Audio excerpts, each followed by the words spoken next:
Yeah, my name's Kevin Russell. I'm a proud Yorta Yorta man. My Yorta Yorta connection goes back through my grandmother, Sally Cooper. She was a daughter of William Cooper, and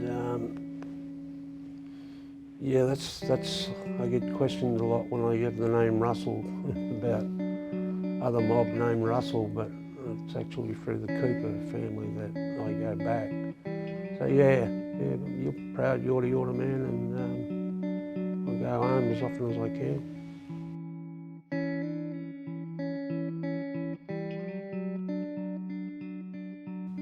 Look, being able to be on country is everything to me. It's so important to me, and I go home as often as I can. When I say at home, I go back to Barmer. I go back to the forest, the Barmer forest, the Moira forest. I go to Cumra. I go to the cemetery. I go to sacred sites. I go and sit under a tree. I camp there. I sleep there. I eat there. I fish there. You know, and yeah, I don't know, I find peace when I go home, when I go back there. There's a peacefulness about me that I don't get in this concrete jungle anymore. But it's also, it reminds me of when I was a kid, when I was up there too. Well, you know, as a young fella running around up there on the mish with Uncle Cole, my dad, all the cousins. To be able to go back home now with my own boys and show them where I used to, you know, run around country, I suppose, but now with a different understanding of country. To then I didn't really appreciate it when I was younger. But no, going home to country now is very special to me, and being able to sit with elders and hear their stories, continually telling you stories when you go back. You think you've heard everything, but they've always got something to tell you. You know, yeah, no, it's very sacred. Well,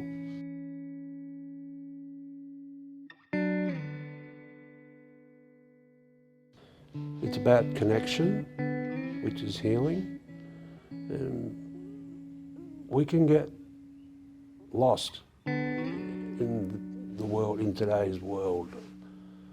And when you get lost and get caught up in other things, you become disconnected. And so that's why I say when I go back, it's about reconnecting. It gives you a sense of belonging and a tranquility. There's a tranquilness about being on country, and that's healing in itself, because you're actually slowing yourself down.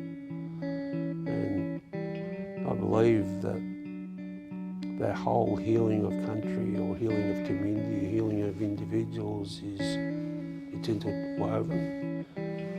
It's that very holistic understanding of connection, and one thing can't be out of whack, otherwise it'll affect everything else. If the river's country's sick because there's no water coming, the country's sick, people are sick. If our country is vibrant and healthy and we're looking after it, our people are healthy and happy. So in many ways, in a spiritual way, in an emotional way, in a cultural way, there's definitely healing from being on country. And I think, Wally, and I know you've done some work with Link Up, and being able to take someone to their country for the first time, to witness how much healing can take place from just being on country. As we heal, country heals, we heal as a people, and as a community, I think we all benefit from that. Yeah, so that's what I think the theme about healing country this year for NAIDOC, when I think about those things, yeah.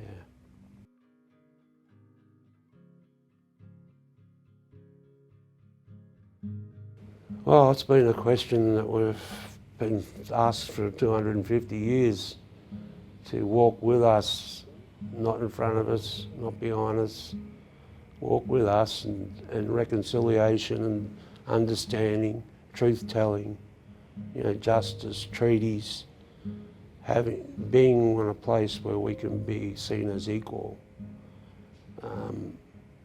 What does that require to happen? It's all, for me, it's continually educating your neighbour, telling stories to kids.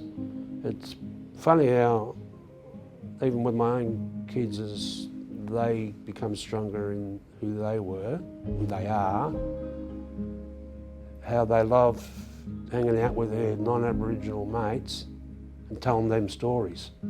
And then they go home and talk to their families around the dinner table about things that maybe Michael may have shared. And so that's spreading the word, or the gospel, telling our stories, being proud and educating others. And yeah, I think I try to do that wherever I can, rather than drumming things in to try to, be a real radical approach, which doesn't fit for me. I like to just have storytelling, yarns, sitting with non-Aboriginal people, or if you've got the opportunity, you're in the right forum to be proud and to tell your story. And storytelling is very powerful. Even one person's story, because we're all so different, so just by sharing your own story or part of your story is educating somebody, whoever you're with, whether that be neighbours or your workmates or at the footy field, I think it's about giving of yourself, because a lot of people have, I reckon, a lot to do with denial, and there's fear. People are scared. Some people are too scared to ask questions, and there's no such thing as a silly question, because how do you know what you don't know?